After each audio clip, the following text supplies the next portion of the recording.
Welcome and thank you for tuning in. You're listening to the Beyond 50 radio program. I'm Daniel Davis. On the program today, we're going to be talking about energetic healing, but in a way that probably we have never approached here on the program today. It is a process simply known as the way of the heart, which allows you to release energetic blocks to connect you with your authentic self and life purpose. We're going to be learning about 12 pillars that make up this innovative system. We'll also learn about the science behind the fieldwork that sets it apart from other energetic healing practices, tracking, trailing, and living from the call of your ideal self. On the program today is the co-founder of The Way of the Heart. He's been passionate about this since he was a child and has been able to help people remember why they were born, what their purpose is, and the sacred life of dance of life. I'd like to welcome to the Beyond 50 radio program our guest, Daniel Goodenough. Daniel, how are you today? I'm great. Thanks for having me on. Now, tell us what the Way of the Heart is. I might like to start with kind of how it developed for me as a way of talking about what it is. You mentioned the 12 pillars. That started with me as a child looking around and seeing a lot of unhappy adults, and that had to do with the purpose you mentioned. So that started for me the pursuit of how does one help people remember why they're here and actually do it, which set me on the road of that question of how does it all work, which then led to me pursuing the art, science, and spirit of life. So that started with, as a young man, looking at how would I go for my dream in a way that people might listen to me when I talk to them about going for their dream. And on the way to doing that, I got a fine arts degree and became a professional musician, traveling and recording, and did some time as a research scientist. And that pursuit of the science was what led me to the field work, and that and along with the spiritual traditions that I studied, I was fortunate enough to have great teachers in each of the spiritual traditions, which then married with the science, both, so let's say, the classical science and quantum science.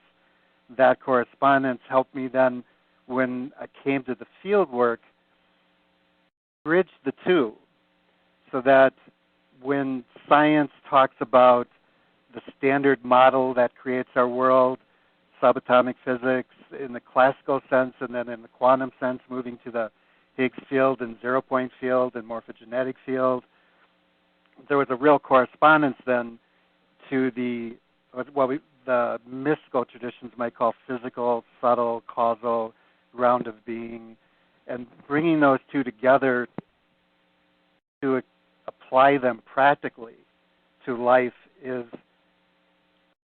the foundation of the Way of the Heart. That all of that's great, and bringing that back as a bottom line in a practical sense is, how does that help you embody your reason for being here? And one of the gifts that the pursuit of the arts, which was maybe more my heart's leaning personally, was that the discovery that the manner in which you live your life mission is probably as important as whether you live it. So that the Way of the Heart then talks about embodying your reason for being here, and just as importantly, that you're doing it artfully, beautifully, sacredly, and skillfully. And often science, when we talk about the good, true, and beautiful, science is a way of explaining how it all works here, which was kind of one of my original questions. How does it all work here, and how do I help people use that information to step into their reason for being here? So part of the science is, in addition to how does it move from the inner to the outer, science is also, in the terms of how it all works, is also technique. So that's the skillfulness part. And then that purpose, that inner, the life mission is both an inner and an outer. So I often say it's the what we came to do and the who we came to become, and the who might be the inner life mission, and the what is the outer, and put those together with the why moves you to the how. So then speaking of those other pillars, then the spirituality, the inner practices, and the psychological work, the self-exploration brought to the field work, so inner practices, self-exploration, field work, that inner and outer science, the alchemical science with the psychology and the spirituality and the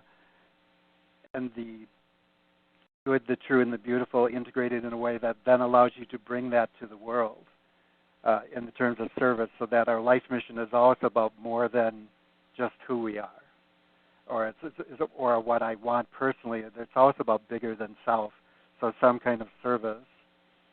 And then in the field work, bringing our intention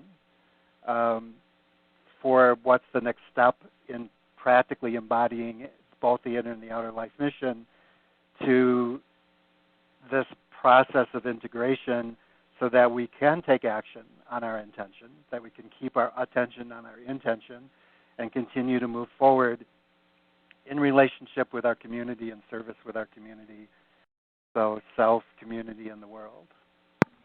Now, Daniel, when people come to you, what are they usually trying to do? Find ways to get out of their own way to live this life purpose that you're talking about?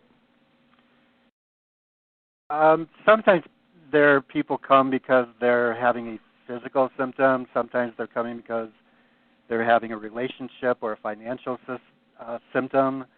And behind all of that is kind of this 21st century angst about what's it all for, right? So it may be that they come originally because of one of those symptoms. It could be health or finances or relationship or career. And then the question will always come back to what's it for, right? So what's the money for? What's the relationship for, inner and outer? What's the career for? If you got healthy, what would you do with that? So then the question is, from that place of what's your intention and what's it for, so that what? We're able to address the multiple levels that might be present on and move forward with that. Now, when you first started this, were you surprised by the results that people were getting?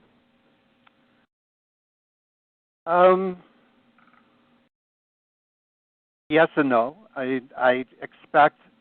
have a high expectation of people in life, and I trust in the divine plan. I guess you would say that if you hold your attention on your intention long enough and you're willing to show up and do the work, inner and outer, that your outer circumstances will change.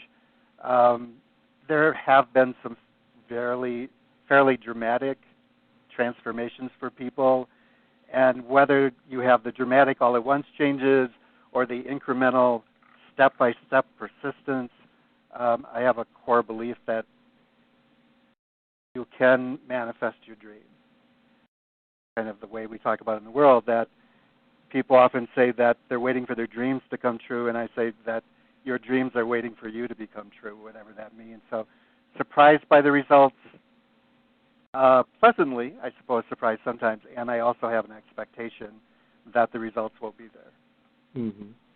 It sounds also fascinating to realize that, as we hear over and over again that we tend to get in our own way. This sounds like one of those ways to learn to remove that and just allow, I guess, the universe to flow through you. Is that pretty much how it works? Yes, in multiple levels again.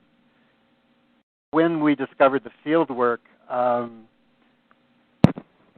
my individual pursuit and research eventually brought me to Chicago, where I met my co-founder of the work, Kimberly Herkert, who brought her skills in both holistic and allopathic medicine and psychology, and also a background in spirituality. So we brought that together around the field work in the sense that those obstacles you're talking about, I would find that sometimes in the beginning of the inquiry about why are you here and what's keeping you from doing that sometimes it would be childhood programs would come up. Sometimes it would be childhood family of origin. It could be disconnection from a sense of a goal of any kind. And the minute you started going deeper with that, those things would come up, and spiritual practice helps, psychological work helps, and often the programming behind that, the information the coming into being of form, the information that's in the field, also needs to be addressed, and the field work is a great tool to help address quickly and effectively a program that might be up. When you talk about emotions, energy and motion, that there's a programming behind that, and using the tool to address that so that we can stay in the dialogue and not perhaps be stuck in a regression or just move into the reptile brain's fight, flight, or freeze. So the process as a whole, whether it's spiritual practice or psychological work or field work, being able to prescribe, if you will, in that moment what's needed, or asking their body what's needed to move forward, allows the inquiry to continue and for the practical action steps to surface. Now, tell us about the 12 pillars and the steps that people experience when they come to practice the way of the heart. Well, the life mission or life purpose work has, let's say, 4 major aspects. The first level being, why are you here? What does that call you to do? Who does that call you to become? The what being the outer life mission or the outer purpose. The who you're here to become is the inner, and they're synergistic, right? That what you do on the outer changes who you are in the inner, and the inner changes the outer, and so on. Then moving to the, well, how do you do that then? Once you've gotten in touch with why you're here, who that calls you to become, and what that calls you to do, how do you actually do that? And that starts on the personal and local level. Then we move to, again, the manner in which you do that so that your life is high art and spiritual practice lived skillfully. So the addressing the alchemical science and skill of it, addressing the psychology and spirituality, the, let's say, the inner practice and the self-exploration. And then finally, if one desires to do that, how does one scale that up on a more global level? So that's the life purpose, life mission work. So that would be the first 4 pillars, if you will. That gets brought to everything else, so that then when you come to the inner practices, the breath work, the spiritual work, when you then address the self-exploration, the inner work, the shadow work, the healing work, the dream work, all levels of that kind of inner work, then bringing that to the field work, there's many levels of classes that address that, the brain level of that, the heart-mind level of that, the soul and spirit level of that, and then finally bringing that to what are you going to do with that? What's it for? So those are the next 4 pillars: the inner practices, the self-exploration, the field work, and the service work, community work, the why that's bigger than yourself. All of those, again, are working within each other. They're cross-referencing, and it's synergistic. There is a process in the field work where you start with your intention. You tell the universe what you want, and then through the kinesiology, we would reference what the body is saying about the information in the field. So that would be called an integration. The first level of the work is brain level, so looking at these capacitor centers in the brain. What's the information in the field that can be reprogrammed to facilitate this process? And we always say we wouldn't do an integration unless you intended to follow through on it. So then what's the action you're going to take having changed the information in the field? Incorporating and mixing through the inner practices and self-exploration in this field work. So that first level, brain level class field work would be using all of those to integrate the information in the field, so that afterwards then you could say, what's the action and how will that bring me closer to why I'm here and who I came to be and how that might serve the community, etc. So I could say more about the actual field process if you'd like. Yeah, I kind of want to give people an idea of how this is effective.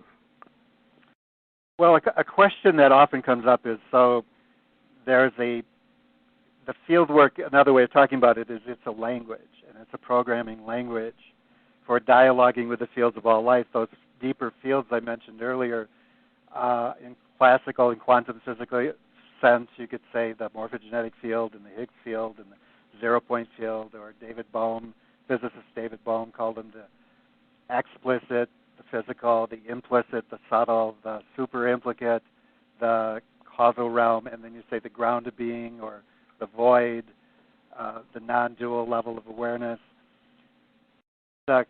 This language of field work, geotran, it's called geotran, is a programming language that the field recognizes because of a principle called resonance. So a quick history, many decades ago, a philanthropist, a woman in Texas called G.G. Troop, put together a brain trust, if you will, a mastermind group made up of Oriental doctors and Western doctors, allopathic and holistic practitioners, programmers. Along the way, then she found a woman named Dorothy Espio who was in the hospital, asked her if she'd like to live. They started working together, and then they were working with people who like Paul Dennison and George Goodhart and John Diamond, the creators of behavioral kinesiology and Touch for Health and educational kinesiology. So the core then over time addressed this question of how does one, let's say in our contemporary terms, like Oprah might say, live your best life. So all those decades ago, between the Western approach and the Eastern approach, and as they move forward, the programmers started looking at investigating things like the meridian systems and the muscle systems and the acupuncture points and field programming, and came and discovered a system of what's called spin points. There's 99 main points and 3,000 related points that have a relationship to acupuncture points and are, let's say, in addition to those. And the programming language itself was a marriage of those Eastern and Western holistic and allopathic approaches along with programming language. So one of the ways I often talk about it is programmers can look at a page of numbers and read those like an average person would read a book. You know, we look at letters on a page and we translate that into information in the way that we read a language, and programmers can look at a page of numbers and read them in the same way, so that if you said to a programmer, here's what we want to accomplish, here's the challenge in the world, and here's what we want to accomplish, here's how we want to change this information in the field, how would the numbers have to work, how would the programming have to work, what would the coding be to create this transformation in the field. And through experimentation over time, the question was, first of all, where on the body do these spin points open? Where are the spin points? Where in the body does the field of the body open up to receive these information? And discovering that at any given time, every one of us are, you might say, what's called in a goal, in the sense that we have an intention and the body responds by these spin points opening and closing to receive information from the field. So then the question was, if you want to create a change in the field, where is the spin point that works with that information in the field, that talks to the field, and what would be the code that would be required then to change that? So then why the code works is, that, again, back to this principle of resonance.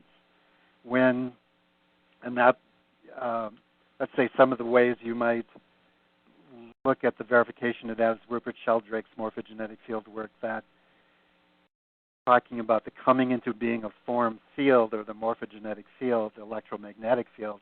I would say this also is addressing the zero-point field and the Higgs field, really all the fields. The principle of resonance, morphic resonance, is such that if you are in industry and you're creating a synthetic crystal and you find a crystal that you like for your purposes, then you might document the ingredients and the temperature and the procedure, all of those factors that went into creating the crystal the first time, and then you'd find, because it's a new form on the planet, you did all those things again, it may not form that crystal. However, if you keep doing it, maybe subtle incremental adjustments over time, you reach a point where you have what's called morphic resonance, where if you use these ingredients in this order, at this temperature, etc., you'll always get that crystal. And that's what they're seeking in the lab once they find a crystal they like, is that morphic resonance. So that, and for that matter, new medicines often require morphic resonance in that fashion. So this language then is able to address the field through the many decades of work in creating that resonance.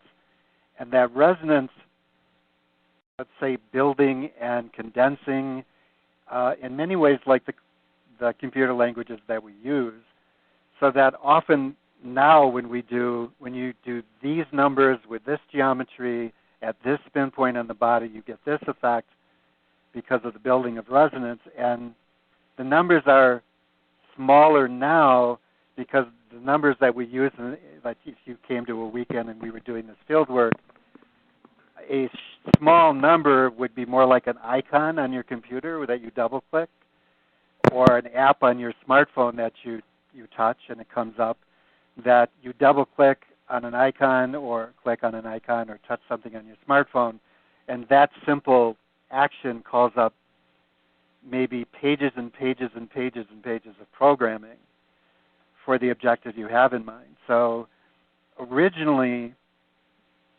this field work that we did, any code that you wanted to do would have been like the first 5 notes of Beethoven's symphony in 0 and 1s could be, the first 5 notes is a whole page of numbers.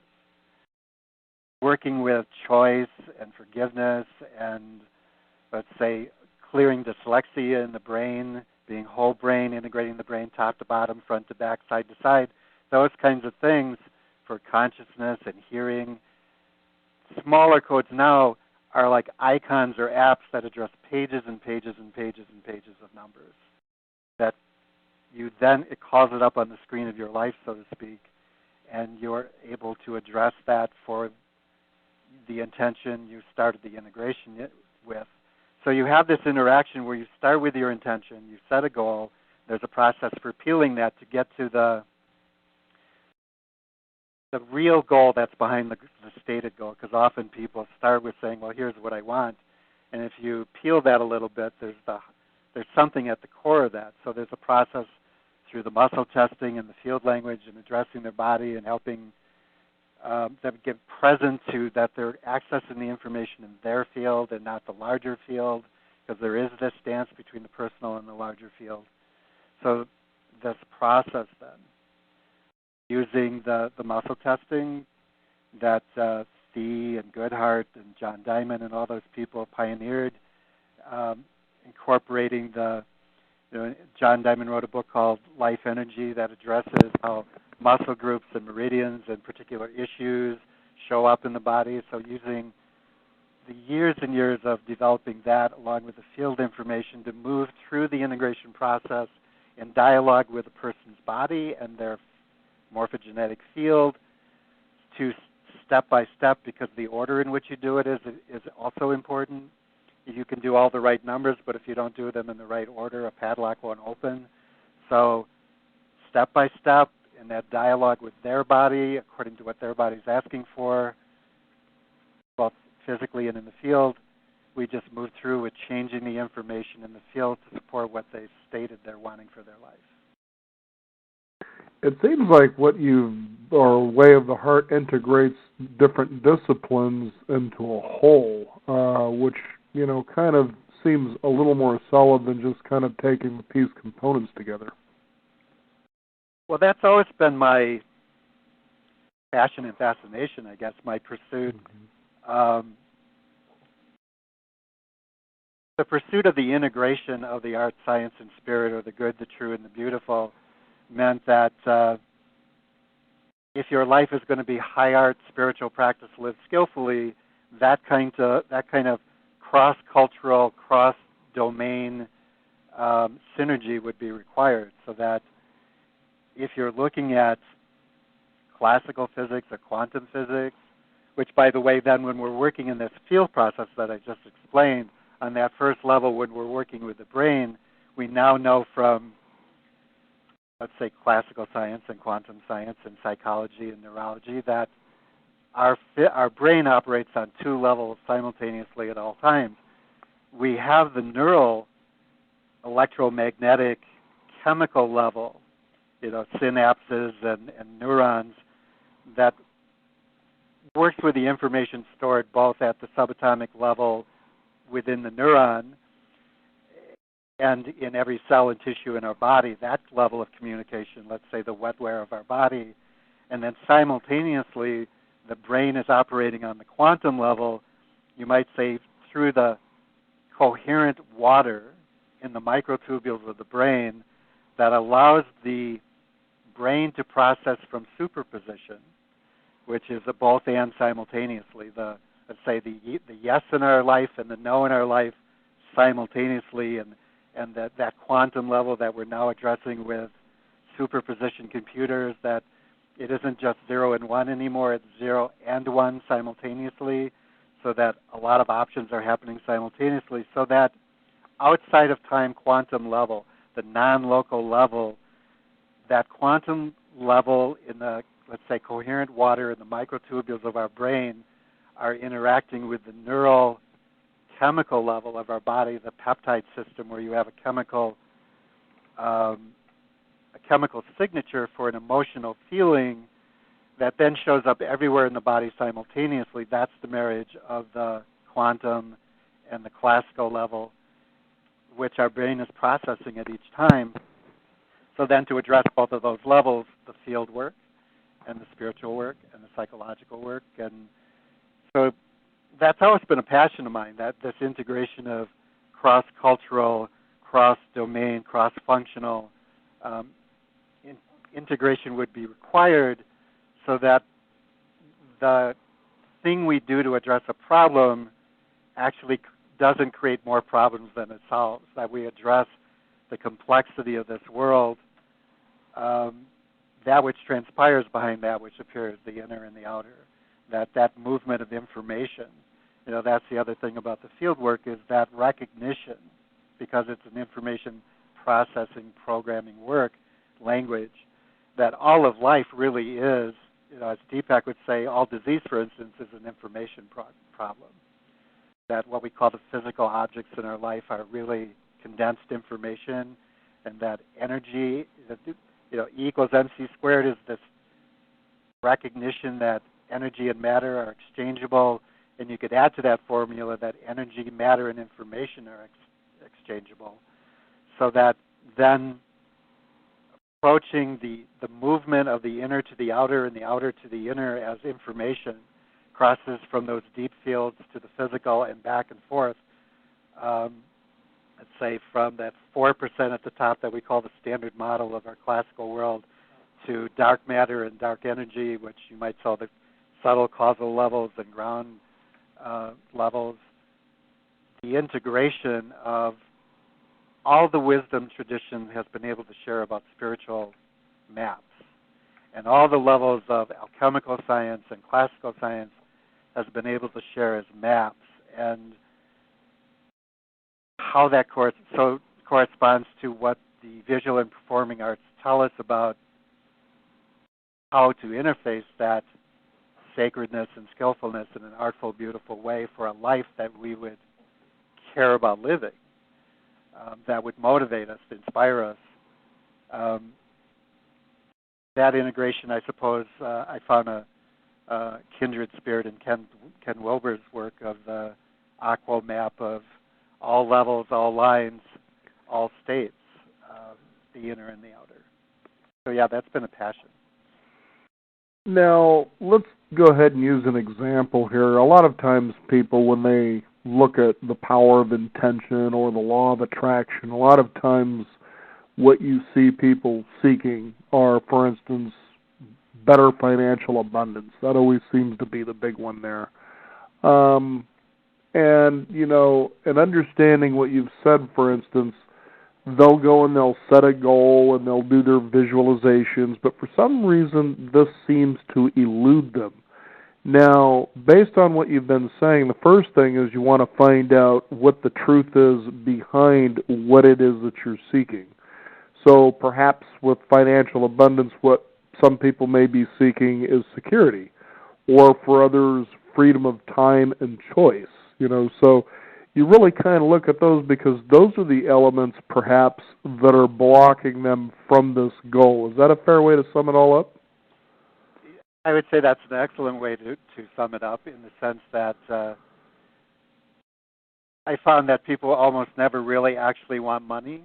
The thing with this particular thing we're talking about money as a symptom in life, what they really want is what the money will get them. Or, as you mentioned, it could be as a vehicle for security or a vehicle for fill in the blank. So that what question, you want the money so that what?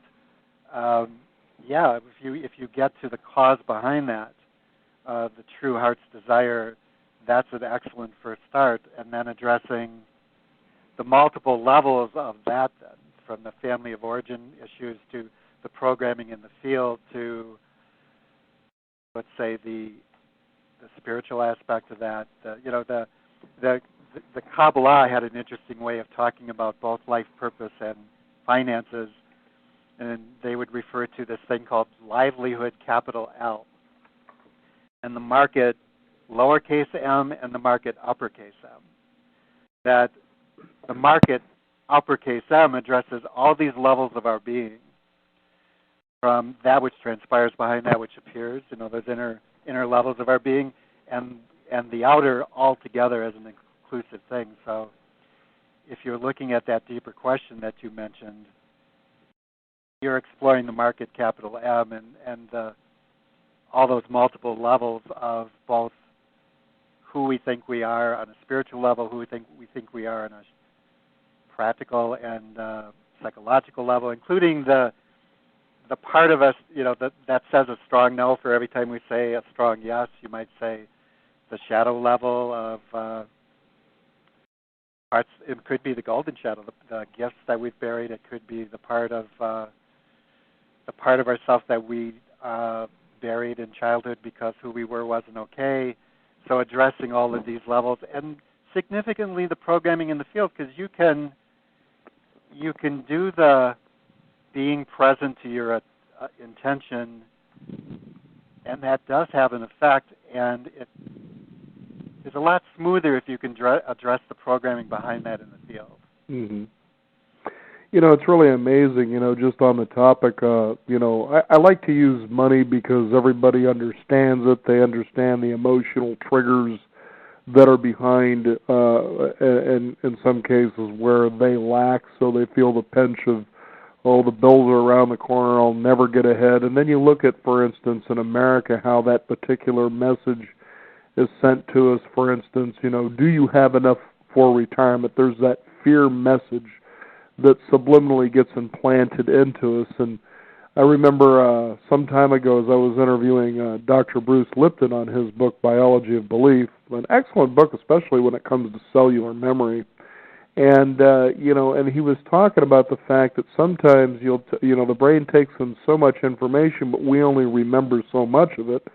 But as you were saying, it's information. That's all it is. And it comes in and it has to find a way to store itself because it's energetic information, And to give our listeners an example of that would be, for instance, let's say that you were in a loving relationship, there was a falling out, and so your heart breaks. There's energy behind that.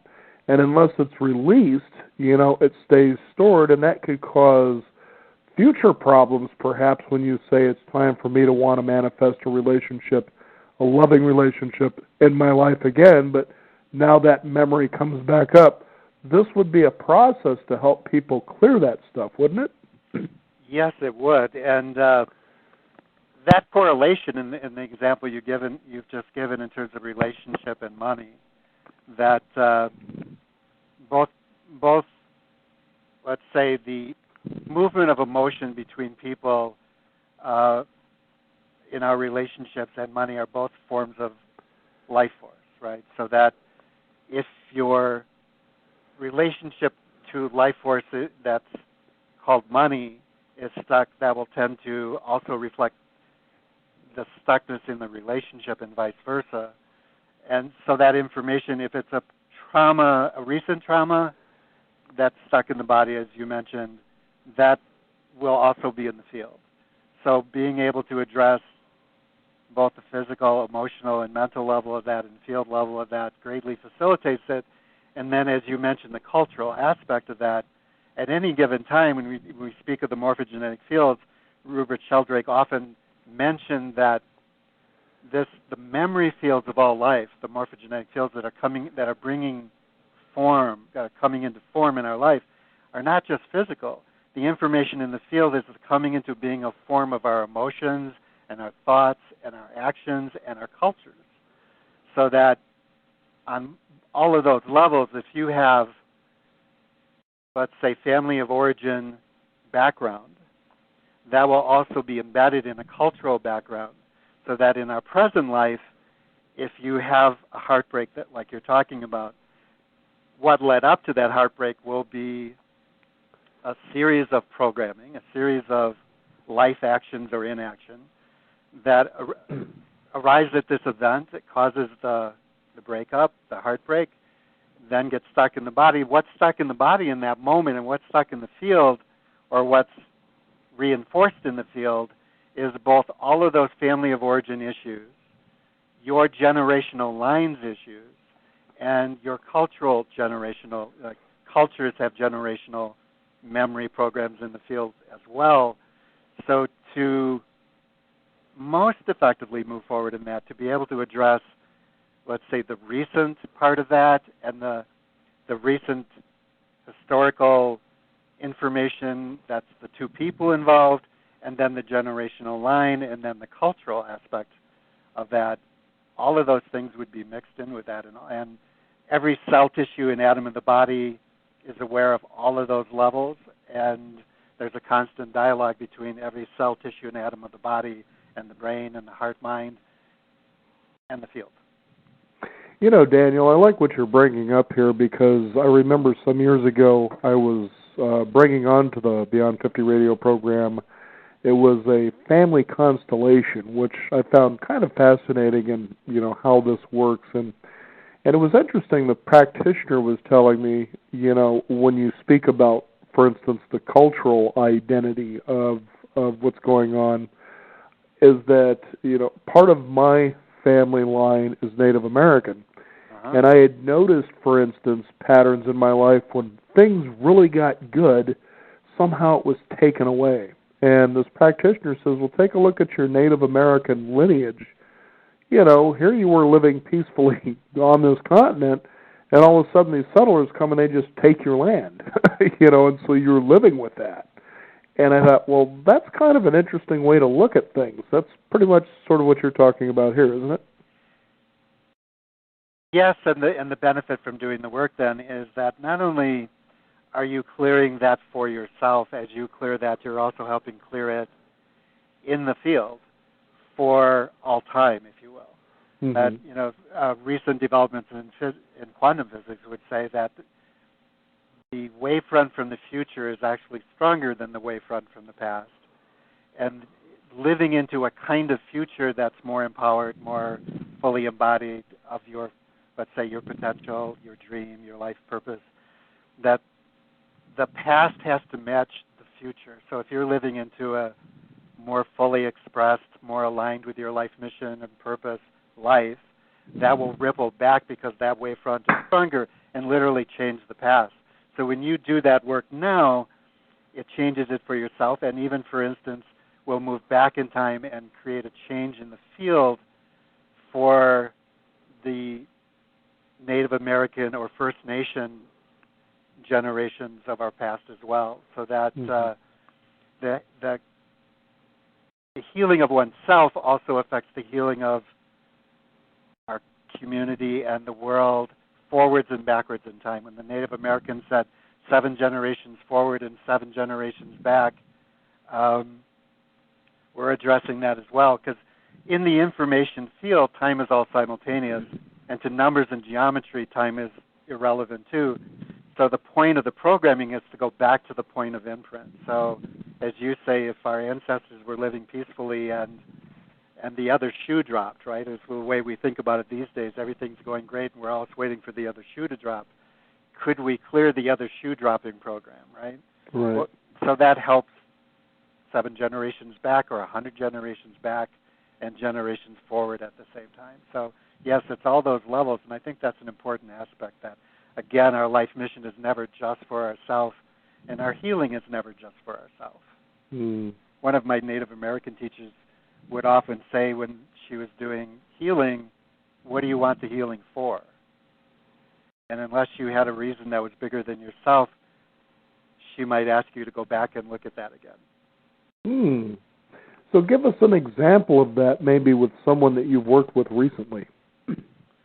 Well, again, my personal passion is life purpose and people actually embodying their dreams. So for me, for instance, a while speaking of Native American First Nation, there was a gentleman who all his life wanted to raise buffalo and couldn't imagine how that would happen. And over a few years' time, he manifested that dream. He has a buffalo ranch in Canada.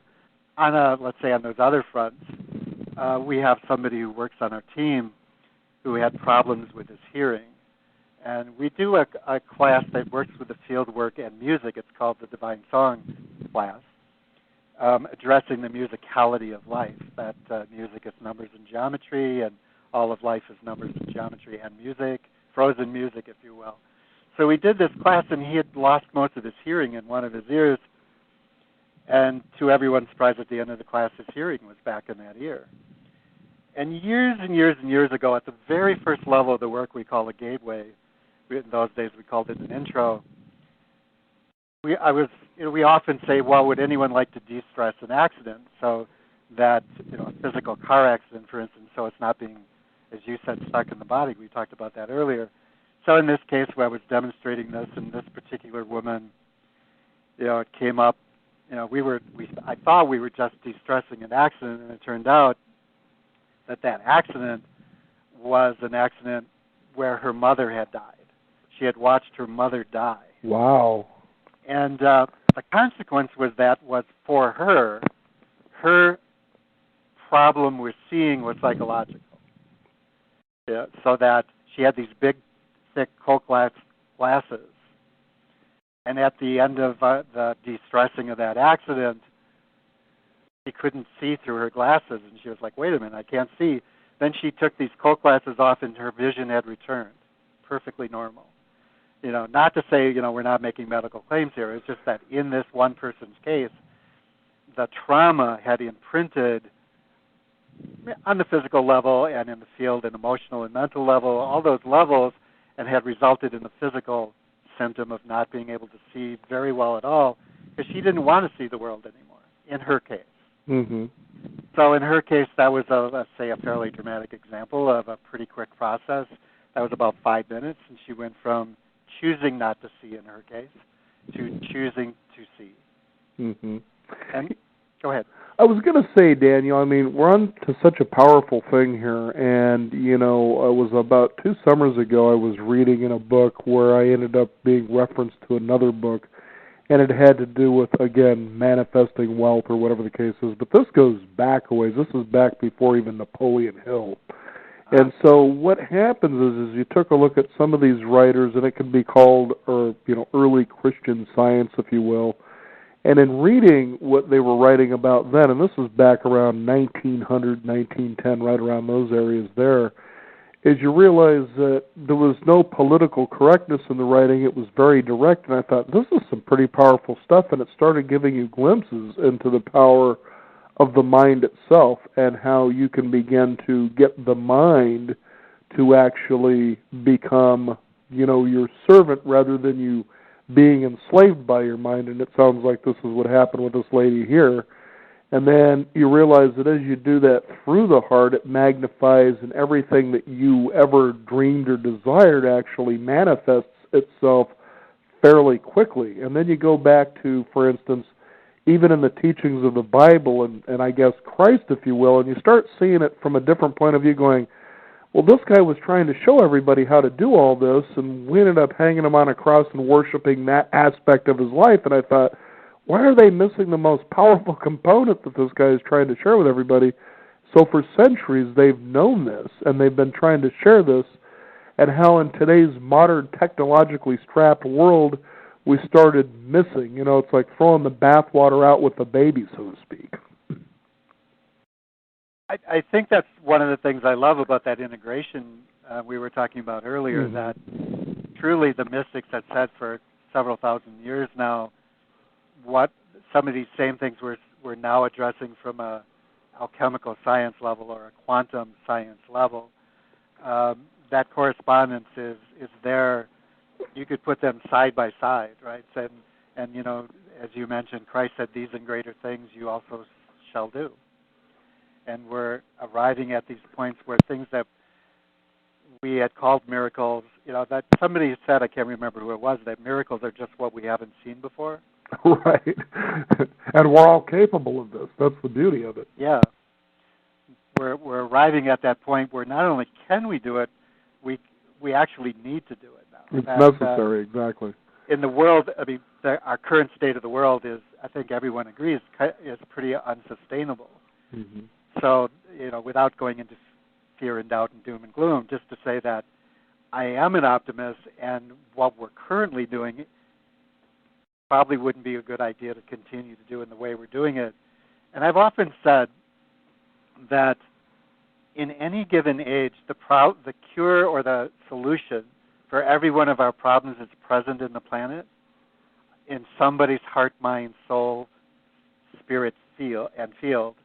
And that if we all just stepped into that, if maybe even a homeopathic percentage of the 7 billion people in the world lived, embodied, stepped into, embraced their reason for being here, if that were true, that the solution to our problems is present at every given time in someone's heart out there, if perhaps a homeopathic percentage of people did that, the world could be transformed in a twinkling, as they say, right? And that the reason that hasn't happened is that the percentage of people saying yes to their destiny hasn't reached that tipping point, so that what we know about resonance, if you don't solve a problem now, it gets passed to the next generation with increased resonance. Mm-hmm. It doesn't stay the same, it actually increases. So I would say about our life mission or life purpose is that's not just our career. Our life purpose is our relationships, our community relationships, our intimate personal relationships, our family, our relationship with spirit. It's all the levels of our being. And I often say the difference between destiny and fate is that destiny is the opportunity you came in with, and you have to say yes to that over and over, or you will live fate. And fate is the, let's say, movement of the homolateral half-brain cloud of the sleepwalking population. Mm-hmm. So the possibility is that not only can we do these things now, we really need to do these things now. Now, it's interesting when you do this clearing now. Earlier in the program, we were talking about how somebody may come to you with a desire or an intention. Mm-hmm. And you do what you call muscle testing to find out, well, what is the real truth behind what it is that you want. Tell us about muscle testing and what information you gain from something like that. John Diamond, a number of years ago, wrote a book called Your Body Doesn't Lie that was talking about the science of muscle testing, mm-hmm. that there is a relationship between the state of your awareness, heart, mind, soul, spirit, especially the brain, mind, body level of that has a direct electromagnetic correspondence in the body, so that when you ask the body, when you make a statement, actually statements are better than questions because the body then will respond yes, no, or weak, strong. So this either stresses you out and the muscles are weaker as a result, or it reinforces or is enhancing for the body, makes the muscles stronger, or the body is simply is responding to a question, to a statement. Yes, that statement is true for this body, or no, it's not. So one of the reasons we use the muscle testing, which was explored by Goodhart and Thie and Dennison, and and through Touch for Health and educational kinesiology and behavioral kinesiology, has really been developed for decades and decades now. We often say that if you're going to muscle test, you want to say, can I, may I, should I? Do I have permission? Do I have stewardship? Do I have the ability? Have I done enough work to be present to this question? And in the field work, we've created some things to help the body be clear about that, and also be clear about when we make the statement and we check it with the body, that we are checking this body and not, the person next door and down the street and all these other things that might be going on, right? So a couple of reasons we use the muscle testing is maybe most importantly that the person being worked with gets that they're in charge, that they're in choice, that if something's going to be done with their field, it's because their body said yes to it, and they can consciously see that their body said yes to it. Because sometimes people will say, yeah, let's do this, and then you start working with the body, and the body says no. That one of the reasons or one of the things we always say is we won't do this work with someone if the muscle testing won't respond. Because we want them to know that they're giving permission, and we want to know that they're giving permission, because sometimes, like I said, consciously they're saying yes, and their body's saying no, so we'll just say, well, maybe another day. Or let's talk about this until you're ready to do this. And then also that order of priority thing I mentioned earlier, that no matter what I think their body needs, first of all, their body's going to tell me instead. It's kind of irrelevant what I think their body needs if I'm doing that kind of work with them. I'll ask their body, and their body will say, yes, this, and in this order. Because as I mentioned earlier, you can do all the right things, but if you're not doing them in the right order, the field could just shut down on you, or if it's a combination lock, it simply won't open. So the muscle testing facilitates that they know that they have choice. They know they're saying yes, and they know that we're doing it in the order that their body says to do it in. So it works better that way, and also that they get to see that something happened.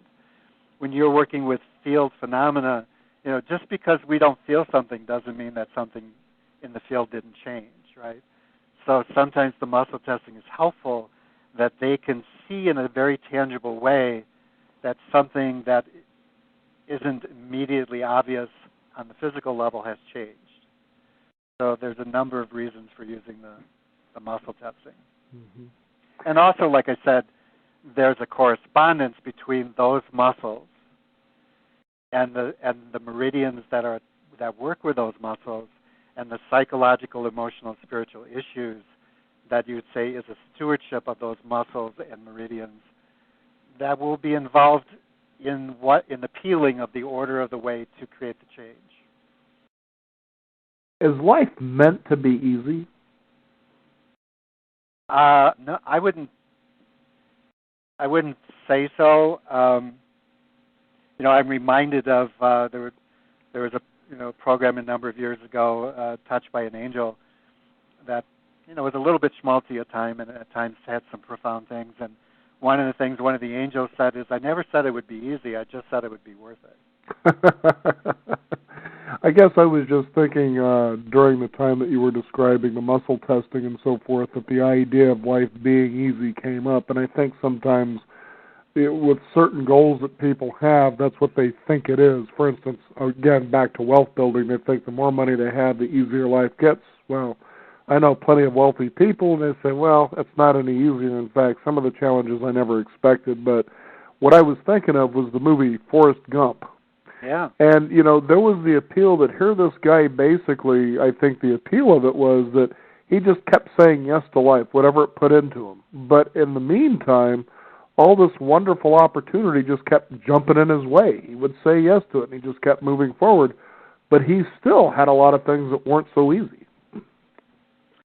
One of the things that I guess in those terms I'd say about saying yes to your reason for being here is that when you step into the flow of your reason for being here, let's say the flow of your life mission, your purpose, however you want to put that, it as you said, it doesn't mean that everything is magically going to fall into place and your life will be Dux Deluxe forever, right? Mm-hmm. What it does mean typically, though, is when confronted with something, there will be a way to move through it. Mm-hmm. I mean, if it's your destiny, right? If it's your destiny, if it's your reason for being here, that old adage that if you have a dream, there's a way to do it, isn't promising there won't be difficulties. So it isn't magical thinking. It isn't, I'll figure out why I'm here and then I'll step into that and everything there'll be no more problems in my life. Nobody ever said that. Mm-hmm. So yes, I think the distinction is while problems still happen, what you notice is there is a flow that you align with what some of the mystics would call the stream of service.